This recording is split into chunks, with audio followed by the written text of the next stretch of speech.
Bruno Nestor à 0 pour la gauche démocrate et républicaine. Vous avez 10 minutes, monsieur le député.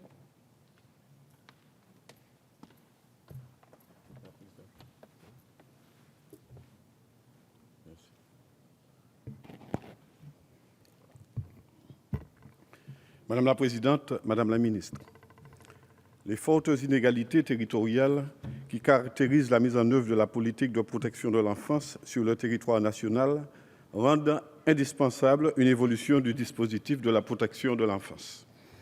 En effet, permettez-moi de rappeler quelques chiffres. Plus de 2000 signalements d'enfants en danger ont été reçus en 2013 par la cellule de prévention et de protection de l'enfance en Martinique et plus de 100 000 sur le territoire national, selon les enquêtes les plus récentes de l'Audace.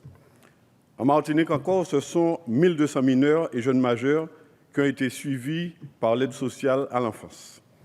Dans cette perspective, ce texte que nous examinons en deuxième lecture modifie certaines pratiques et certains principes qui guident aujourd'hui l'action des services départementaux, des juges et de l'ensemble des acteurs intervenant dans ce domaine.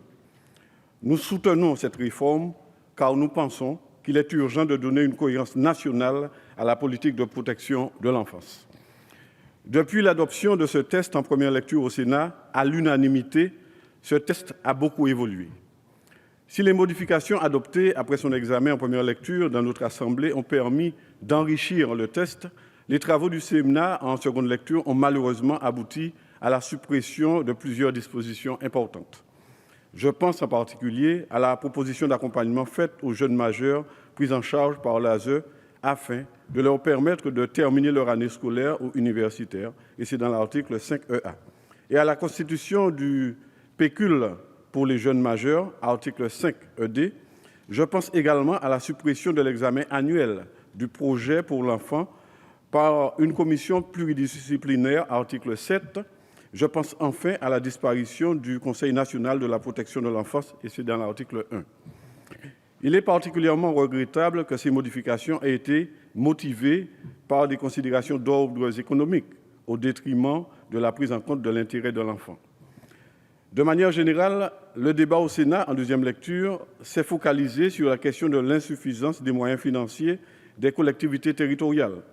Si c'est une réalité que nous n'avons de cesse de dénoncer, elle ne saurait justifier un renoncement à l'amélioration des dispositifs de protection de l'enfant. Après les reculs adoptés au Sénat, nous nous réjouissons que la Commission des affaires sociales de notre Assemblée ait rétabli un certain nombre d'articles votés en première lecture. Plusieurs dispositions amélioreront en effet le système de protection de l'enfance dans son ensemble. Tout d'abord, nous nous réjouissons que la Commission des affaires sociales ait rétabli l'article 1er du texte qui propose de créer auprès du Premier ministre un Conseil national de la protection de l'enfance, CNPE. La création de cette instance de pilotage interministériel de la politique de protection de l'enfant répond à la nécessité d'améliorer la coordination entre les différents acteurs et entre l'échelon local et l'action de l'État. Elle permettra de donner une impulsion nationale à la protection de l'enfance, et d'améliorer l'évaluation des orientations ainsi définies. De même, au regard du constat de l'insuffisance de la formation des professionnels de la protection de l'enfance, nous sommes favorables à l'article 2 qui permettra utilement de parfaire la formation des professionnels. La qualité et l'exhaustivité des formations dispensées, l'effectivité de leur suivi et l'octroi de moyens humains et matériels suffisants sont autant de dispositions à la réussite de ce dispositif. Par ailleurs, la désignation de médecins référents prévue à l'article 4 est également une mesure nécessaire afin d'améliorer la direction des enfants en danger liés à la maltraitance. S'agissant des dispositions relatives à la sécurisation du parcours des enfants placés, nous relevons plusieurs améliorations notables. Le renforcement du projet pour l'enfant, PPE, nous semble indispensable par cette obligation légale de la loi reformant la protection de l'enfant de 2007 n'est toujours pas appliquée par l'ensemble des départements. Le texte prévoit dans l'article 6 que le PPE définit les modalités selon lesquelles les actes usuels de l'autorité parentale sont exercés par la personne physique ou morale qui l'accueille. Les titulaires de l'autorité parentale sont tenus informés de cet exercice selon des modalités qui sont également précisées par le PPE. Cette disposition permettra de lever les difficultés dans la gestion de la vie quotidienne des enfants placés, en particulier scolaires, notamment lorsqu'une demande urgente et simple par des actes ne met pas en cause les attributs de l'autorité parentale est formulée, exemple, voyage et sortie scolaire. Toutefois, notons que le défenseur des droits appelle à la vigilance sur la nécessité que cette disposition ne se traduise pas par une déresponsabilisation des familles et une rupture du lien lorsque celui-ci est possible. De même, nous partageons la volonté de mieux encadrer les changements de famille d'accueil et d'éviter les ruptures répétées dans la vie des enfants placés. Nous sommes satisfaits que la proposition de loi insiste désormais sur l'importance de veiller au regroupement des fratries, ce qui constitue, comme le souligne le défenseur des droits dans son avis numéro 14-11 du 27 novembre 2014, un facteur de stabilité dans la vie de l'enfant placé. La problématique des jeunes majeurs qui sortent des dispositifs de protection de l'enfance sans parvenir à s'insérer socialement et professionnellement étant absente de la proposition de loi initiale. Or, rappelons que de nombreux jeunes ont perdu de vue dès lors qu'ils atteignent l'âge de 18 ans parce qu'ils ne font pas les démarches nécessaires auprès du département pour continuer à bénéficier d'une aide argent, logement, voire accompagnement et se retrouvent en situation d'extrême fragilité. Une étude INED montre qu'en Île-de-France, 34% des moins de 30 ans qui sont à la rue ont eu un parcours en protection de l'enfance. Nous nous réjouissons donc que le texte ait acté plusieurs mesures visant à encadrer la sortie de ces jeunes majeurs.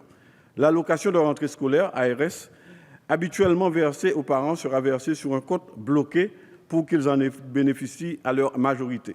De même, un accompagnement leur sera systématiquement proposé. Nous regrettons en revanche que la prise en charge des mineurs isolés étrangers ne soit pas traitée dans le texte.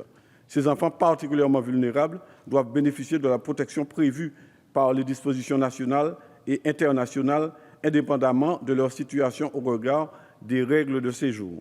En effet, comme le souligne le défenseur des droits, un mineur seul et étranger arrivant en France sans représentant légal sur le territoire, sans proche pour l'accueillir, est par définition un enfant en danger et doit relever à ce titre du dispositif de la protection de l'enfance. À cet égard, nous ne pouvons accepter la possibilité, quand bien même serait-elle encadrée, d'évaluer l'âge de ces enfants à partir de tests osseux dont la fiabilité est remise en cause par la communauté scientifique et les conséquences potentiellement désastreuses pour les enfants. C'est la raison pour laquelle nous proposons, avec d'autres députés, l'interdiction de toute utilisation d'examens médicaux sans fin de détermination de l'âge d'un individu. S'agissant de l'article 22 qui crée une qualification pénale de l'inceste, nous avons déjà exposé nos réserves en première lecture et réitérons nos regrets qu'il n'y ait pas eu à ce sujet, en particulier depuis la censure du Conseil constitutionnel, de réflexion approfondie menée avec les plus éminents spécialistes des très nombreuses disciplines concernées par ces questions pour avancer des propositions efficaces dans la lutte contre l'inceste. Enfin, nous ne pouvons manquer de souligner le silence du texte sur la question des moyens humains et financiers, notamment ceux consacrés à la prévention. Je pense en particulier au service de la PMI qui manque cruellement de moyens. Or, sans les moyens nécessaires, plusieurs dispositions du texte resteront lettres mortes. Surtout alors que la loi de 2007 a transféré les compétences de la protection de l'enfance aux collectivités territoriales, la réduction drastique de leur budget est particulièrement inquiétante et le risque d'accroissement des disparités territoriales bien réel. Dans ce contexte, nous aurions souhaité que le texte réaffirme, à tout le moins, le rôle central de l'État, seul à même de garantir l'égalité des traitements de toutes les familles et de tous les enfants sur le territoire et d'assurer la cohérence du système. En définitive, comme en première lecture, nous voterons ce texte en dépit des limites que j'ai soulignées. Je vous remercie. Merci, monsieur le député. La parole est à madame